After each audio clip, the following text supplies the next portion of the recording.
शुक्रिया शुक्रिया शुक्रिया।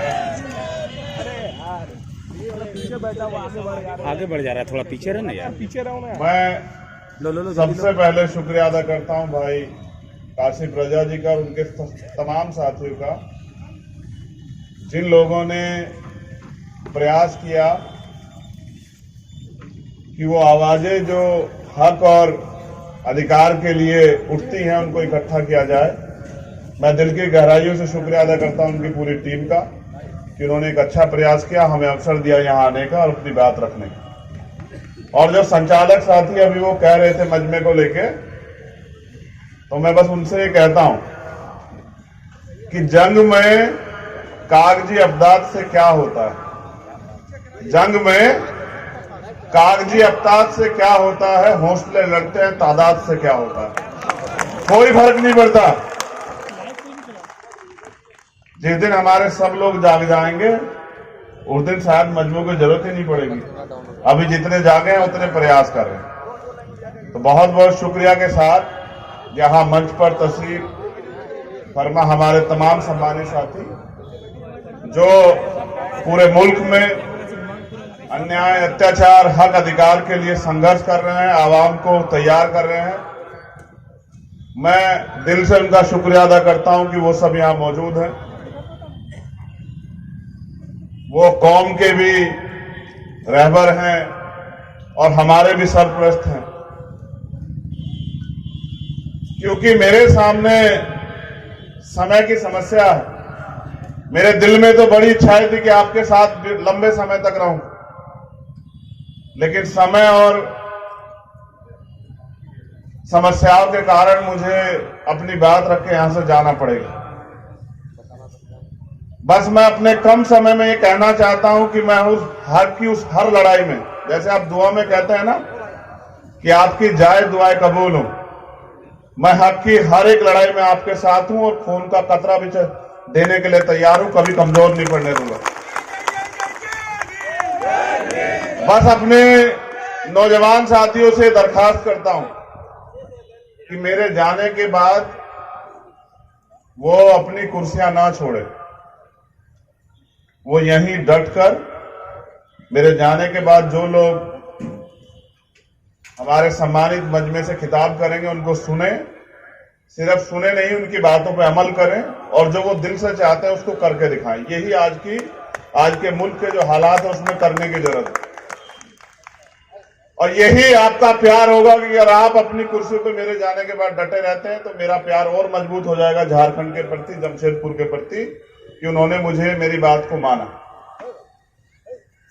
सम्मानित साथियों, मुल्क के हालात आज बहुत खराब और हालात मुर्गों जैसी है, जो पकड़ा जाता है वही चिल्लाता है, फड़फड़ाता है, बाकी लोग तमाशा देखते रहते हैं। क्योंकि हम एक बड़े आंदोलन को, एक बड़े लक्ष्य को हासिल करने की तरफ निकले हैं, मगर हमारे लोगों को लगता है कि वो आसानी से मिल जाएगा। तो मांगने से सिर्फ भीख मिलते, अधिकार छीनने पड़ते हैं और जिनको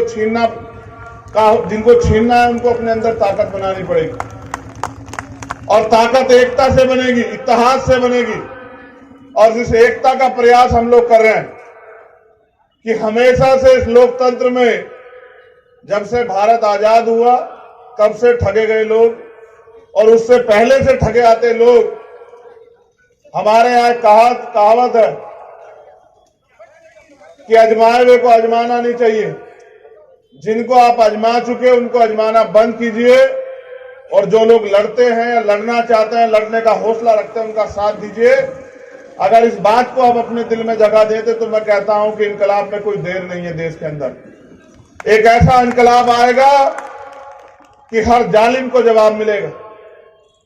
और मैं राहत इंदौरी साहब की कुछ लाइन लिख के लाया हूं, क्योंकि मैं तो एक सिपाही हूं, वो एक शायर थे, मैं एक सिपाही हूं, लेकिन उनकी वो लाइन आज के नाजुक हालात पे बड़ी फिट बैठती है और मेरी इच्छा है कि वो लाइनें मैं आपके जो सामने जरूर रखूं। और मेरे दिल से ये इच्छा थी कि मैं उन लाइनों को आपको जरूर सुनाऊं, गौर कीजिएगा। अभी तो गनीमत है सब्र मेरा, अभी गनीमत है सब्र मेरा, अभी लबालब भरा नहीं। वो मुझको मुर्दा समझ रहा है, वो मुझको मुर्दा समझ रहा है, उसे कहो मैं मरा नहीं। वो कह रहा है, ये गौर करना, और ये सच है कि वो कह रहा है कुछ दिनों में मिटाकर रख दूंगा नस्ल तेरी। वो कह रहा है कि कुछ दिनों में मिटाकर रख दूंगा नस्ल तेरी। है उसकी आदत, है उसकी आदत, डरा रहा है मेरी फितरत, डरा नहीं हूं। ना कल डरे, ना आज डरे, और ना डरेंगे। ये मुल्क हमारा, और इस मुल्क में हम स्वाभिमान सम्मान के साथ जिएंगे, हक अधिकार के साथ जिएंगे। मैं समझता हूं कि आज हालात हमारे फेवर में नहीं है, लेकिन हमेशा हालात ऐसे नहीं रहेंगे। जिस दिन हमारे लोग दुश्मन को समझ जाएंगे, दोस्त को समझ जाएंगे और अपनी जिम्मेदारी को समझ जाएंगे, जिस दिन वो लोग हक अधिकार के लिए लड़ने के लिए आ जाएंगे, मैदान में उतरेंगे, तो मैं पूरी जिम्मेदारी से कहता हूं कि दुश्मन में इतनी हिम्मत नहीं कि वो हमारे सामने खड़ा हो जाए। वो भाग खड़ा होगा, वो पीछे से वार करता है, वो धोखे से वार करता है। मैं अपने भीम आर्मी के नौजवान साथियों से कहना चाहता हूं, जमाना तुम्हारी तरफ देख रहा है, तुम्हारे कंधों पे बहुत बड़ी जिम्मेदारी। एक तरफ बांटने वाले लोग हैं, एक तरफ जोड़ने वाले लोग हैं। मैं आपसे उम्मीद करता हूं कि झारखंड में जो एकता होनी चाहिए थी बहुत दिन पहले, जो नहीं बन पाई, जो धर्म जाति के नाम पे बांट के दुश्मन राज कर रहा है, उसको जवाब देने का समय आ गया। ऐसे हालातों में, नाजुक हालातों में लोग उम्मीद करते हैं कि लोग खड़े हों और बाएं फैला के अपने भाइयों का इस्तकबाल करें, स्वागत करें, और एकता बना के एक दूसरे के हाथ पकड़ के साबित करें कि अब हम इनकी बातों में नहीं आने वाले। मैं ये कहना चाहता हूं पूरी जिम्मेदारी से, मेरा तजुर्बा है, मैंने पढ़ा इतिहास को कि मुल्क में कभी दंगे नहीं होते। मैं दंगों का जिक्र नहीं करना चाहता क्योंकि ये एक षड्यंत्र है।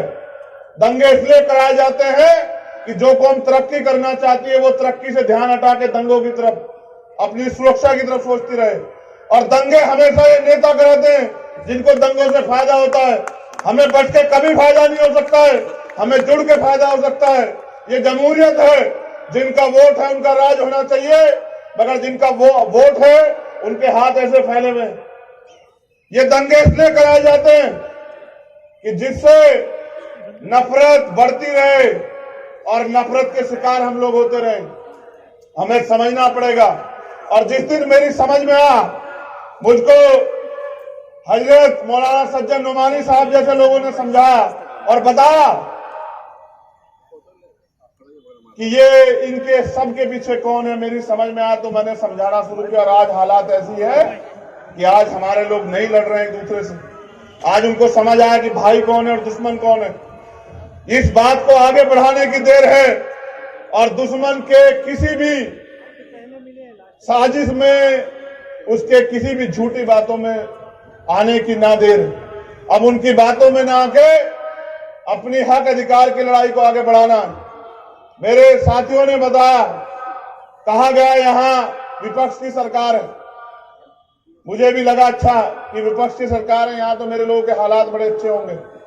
लेकिन जब मॉब लिंचिंग का डाटा देखा जाता है तो एहसास होता है कि वो जो केंद्र में सरकार बैठी और यहां की सरकार में के कारनामों में कुछ ज्यादा फर्क नहीं है। इस सच्चाई को कहना पड़ेगा। मैं अपनी जबान पे ताला नहीं लगा सकता हूं। मैं गुलाम नहीं हूं किसी का, और ना ही मैं किसी से जो है मैं किसी के आगे झुकना पसंद करता हूं। सच कहूंगा, और सच यह है कि यहाँ की सरकार भी हमें कीड़े मकोड़े समझ रही है। उन्होंने जो वादे किए लोकतंत्र में इस चुनाव से पहले कि हम ये करेंगे, आज उनको काबिज नहीं है।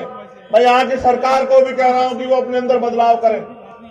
वो अपने वादों को, जो वादे उन्होंने किए थे आवाम से, उन पे खरा उतरे, वरना उस सरकार का भी सामना करना पड़ा तो सरकार का भी सामना करेंगे, अपने लोगों के हक की आवाज को दबने नहीं देंगे। एक बहुत बड़ी घटना पे आपका ध्यान आकर्षित कराना चाहता हूं। यहाँ की छोड़ दो, यहाँ के साथियों ने कल रात से बताया कि परमिशन नहीं दे रहे थे, तो मैंने उनसे कहा कि देखो एक पक्षी सरकार है जो परमिशन नहीं देती। यहाँ जो बैनर पोस्टर लगाए गए थे उनको फाड़ दिया गया, तो हमने कहा कि उनको बैनर फाड़ने दो, हम उनके घमंड जो है वो फाड़ देंगे, जो घमंड अपने दिल में रखे हुए हैं। हमारा भाईचारा जिंदाबाद था और जिंदाबाद है, लेकिन साथियों मैं जो इस मंच से कह रहा हूं उस पर अमल होना चाहिए।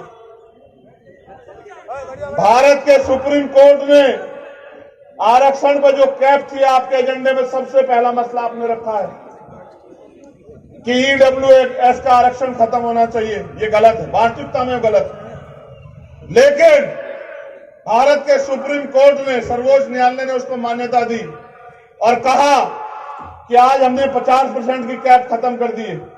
मैं इस मंच से कहना चाहता हूं कि मुल्क की तरक्की, मुल्क में रहने वालों की तरक्की, इस आवाम की तरक्की तब होगी जब इस आवाम के लोगों को हक अधिकार मिलेंगे, जब इस आवाम के लोगों को नौकरी मिलेगी, रोजगार मिलेगा, जमीन मिलेगी, आगे बढ़ने के अवसर मिलेंगे, तब जो है इनके हालात बदलेंगे। तो मैं मानता हूं कि जिसकी जितनी संख्या भारी उसकी उतनी हिस्सेदारी। संख्या के आधार पर आरक्षण इस देश में अब लागू होने का समय आ चुका है। चाहे वो मुसलमान की आबादी हो, चाहे वो सिख की आबादी हो, चाहे वो जैन की आबादी हो, चाहे वो दलित की आबादी हो, चाहे वो पिछड़े वर्ग की आबादी हो, जिनकी 52% आबादी हो, झुंझुना 27% का वो भी पूरा नहीं मिलता, उसको लेके घूम रहे हैं। और इसके लिए जरूरत है कि मुल्क में जातिगत जनगणना होनी चाहिए। जब जातिगत जनगणना होगी तभी पर्दा खुलेगा कि किसकी कितनी संख्या और किसको मिला क्या देश में। आज हमें इस मुल्क में आजाद हुए 70 साल से ज्यादा हो गए, लेकिन अगर जातिगत जनगणनाओं के आंकड़े बाहर आएंगे तो पता लगेगा कि हम पे कितने रोजगार, कितनी नौकरियां हैं, कितनी जमीन है, कितना बिजनेस है, कितनी हिस्सेदारी हमें मिली है हमारे मुल्क में। देश आजाद हुआ, कमजोर कमजोर रह गया, गरीब गरीब रह गया। जिन पे सामाजिक आर्थिक जो ब्राह्मणिकल सोशल ऑर्डर है उसके आधार पे जिनको अधिकारों से, पढ़ाई से, अवसरों से वंचित रखा गया, वो ऐसी हालात में पड़े रहे। और आज भी इसी हालात में कुछ लोगों के भरोसे, जिनको रहबरे कहते हैं, कि उन रहबरों के भरोसे वो जिंदगी बदलेंगे। कोई रहबर जिंदगी नहीं बदलेगा आपकी अगर आप अपनी लड़ाई नहीं लड़ोगे। मैं आपसे अपील करता हूं कि समय आ चुका है, उठ खड़े हो, इंतजार मत करो। ये हक अधिकार का समय है, ये अपने आने वाली पीढ़ियों को जवाब देने का समय है। अगर आज हम लोग चूक गए और मुल्क के आईन, मुल्क के संविधान पे जो खतरा मंडरा रहा है, अगर वो खतरा और मजबूत हुआ तो कल आने वाली पीढ़ी आपसे मुझसे हिसाब मांगेगी। मैं इस्लाम के मानने वाले लोगों से भी कहना चाहता हूं कि इस मुल्क का, पूरे दुनिया में एक ऐसा मुल्क जो सबको बराबर का अधिकार देता है, जिसका संविधान, आज उस संविधान को कुचलने का प्रयास किया जा रहा है। आज हमें एकता बनाने की जरूरत है। जानवर भी समझते हैं, ये जो सम्मानित साथी बैठे हुए हैं ये गौर करें, जानवर भी समझते हैं कि जब आग लगी हो जंगल में तो सबको एकजुट हो जाना चाहिए, लेकिन आवाम नहीं समझ रही है। क्योंकि जो लोग खुद अपने निजी स्वार्थों में बांट के रखना चाहते हैं उनको भी जवाब देना पड़ेगा हमारे साथ साथ कि जब इस मुल्क में हमारे हक अधिकार, हमारा सम्मान, स्वाभिमान दांव पे लग गया था तब हमारे रहबर क्या कर रहे थे, जिनको कौम ने रहबर माना। तो जितनी जिम्मेदारी मेरी है उतनी आप सब लोगों की और उतनी इन सब लोगों की कि हम एक यूनाइट हों, इस देश के दलित, पिछड़े, आदिवासी, मुसलमान, जैन, सिख, बौद्ध एकजुट हों, भाईचारा बनाए और मिलकर अपने हक अधिकारों की लड़ाई लड़े। संविधान ने तो बहुत कुछ दिया है। संविधान ने अनुसूची 5 दी, इस देश के जल, जंगल, जमीन पे आदिवासी को हक दिया, लेकिन जितनी जमीन वो तैयार करता है वो लूट लेती है सरकारें और वो बेबस हो जाता है और अपने हक की आवाज उठाता है, नक्सली कह के मारा जाता है। ये है मुल्क में हमें मिला है। जो अगर हम अपने हक की लड़ाई लड़ते हैं तो झूठे मुकदमे, सीबीआई, ईडी की रेड और तमाम तरह के प्रयास करके हमें रोका जाता है। नहीं रुकेंगे, बिल्कुल नहीं रुकेंगे और तब तक नहीं रुकेंगे जब तक इस गैर बराबरी को उखाड़ के नहीं फेंक देते। जब तक हम लोग आवाम में क्रांति नहीं पैदा करते थे, जैसे हम अंग्रेजों के खिलाफ लड़े तैसे इनके खिलाफ भी लड़ेंगे और इनको भी जवाब देंगे, क्योंकि हमें आज हमसे उम्मीदें की जाती हैं, उन उम्मीदों पे खरे उतरना है।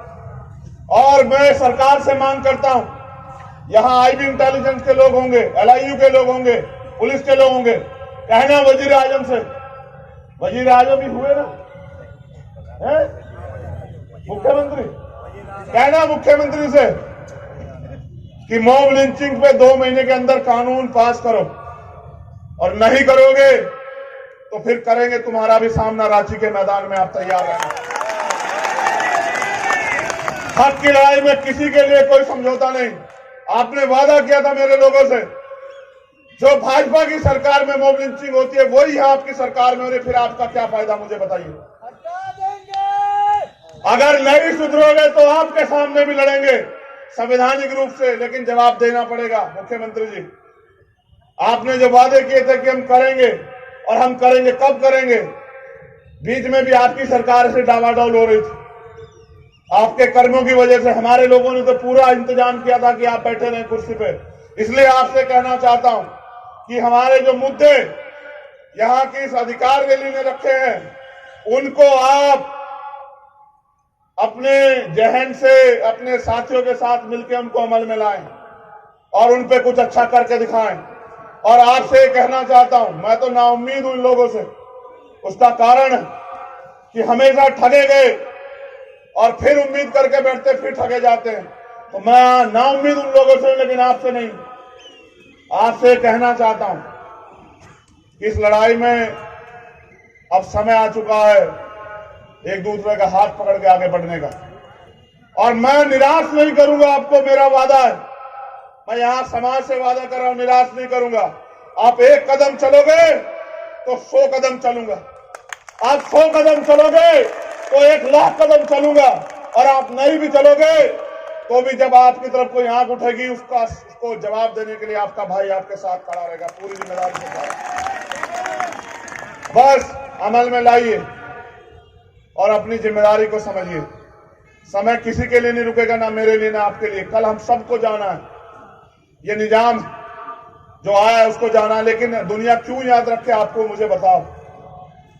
यहां इंसान भी पैदा होते हैं और जानवर भी पैदा होते हैं, लोग अपने लिए भी जीते हैं। याद उसको किया जाता है जो दूसरों के लिए जीता। तो दूसरों के लिए यानी कि दूसरे भी, वो दूसरों में भी अपने जो उम्मीद करके बैठे कोई हमारे लिए लड़ेगा, कोई बोलेगा। ऐसे हालातों में एक शायरी हमारे साथी अधूरी छोड़ गए हैं, उस शायरी को भी पूरा कर देता हूं कि ये सूरज चांद सितारे मेरे साथ में रहे, ये सूरज चांद सितारे मेरे साथ में रहे, जब तक आपके हाथ मेरे हाथ में रहे, और साथ से टूटकर गिर जाएं वो पत्ते नहीं हम, आंधियों से कह दो औकात में रहे। ये अभी मेरी गाड़ी पे 2 दिन पहले एक जगह हमला किया गया, उनको लगता है डर जाऊंगा। याद कर रखना कि डर जाऊंगा तो मर जाऊंगा। आजाद जिया हूं, आजाद मरूंगा। ये मुल्क मेरा है, और इस मुल्क की तरक्की के लिए, इस मुल्क में रहने वाले अपने लोगों के लिए अगर कोई कीमत चुकानी पड़ी तो तैयार हूं। बहुत बहुत शुक्रिया। जय भीम, जय जोहार, अस्सलाम वालेकुम, सत श्री अकाल, नमस्कार। वापिस आओ, वापिस। देखो जब तक नहीं जाऊंगा, मेरी फ्लाइट ही तो छूटेगी जब तक आप लोग अपनी कुर्सियों पे नहीं आओगे। जो वादा खिलाफी होगी फिर मोहब्बत टूट जाएगी। वापिस आइए, आज यही मोहब्बत है, यही दिखानी है। आप सब लोग वापिस आइए, वापिस अपनी जगह पे। अगर आप नहीं आएंगे तो मैं नहीं जाऊंगा, मेरा नुकसान होगा तो आप देख लो। मैं जबान का बड़ा पाबंद हूं, और वो इतनी ही करता हूं जितनी कर सकता हूं। वापिस आइए अपनी जगहों पे। जब तक हमारे बड़े यहां नहीं बोलेंगे, जब तक ये मजमा समाप्त नहीं होगा, तब तक आप अपनी कुर्सियां नहीं छोड़ोगे। चलो अपनी अपनी कुर्सियों पे वापस। मेरा अनुभव है, मुझे पता है ना, तुम लोग मेरे जाने के बाद इधर उधर हो जाते हो, तो ये फिर इनकी लड़ाई कौन लड़ेगा जो भाई हमसे उम्मीद करके बैठे हैं। चलो वापस अपनी कुर्सियों पे। अगर मेरी फ्लाइट छूटी तो झारखंड के साथियों याद रखना, भीम आर्मी के, फिर बुलाते रहना, नहीं आऊंगा, फिर तभी आऊंगा जब कोई मुसीबत होगी। बैठो अपनी अपनी चेयर पे जाके, चलो वापस चलो जल्दी, तेजी से चलो। इनके अध्यक्ष चलो बीच में जाके कहो उनको कि वो वहां रहे, जल्दी जाओ।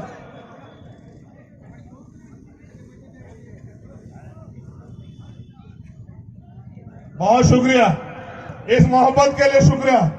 हमारा भाईचारा जिंदाबाद, हमारी एकता जिंदाबाद। और मुल्क में आज की तहरीक को भी याद रखा जाएगा और आने वाली तहरीकों को भी, जिस दिन हम इनकलाब पैदा करेंगे। धन्यवाद।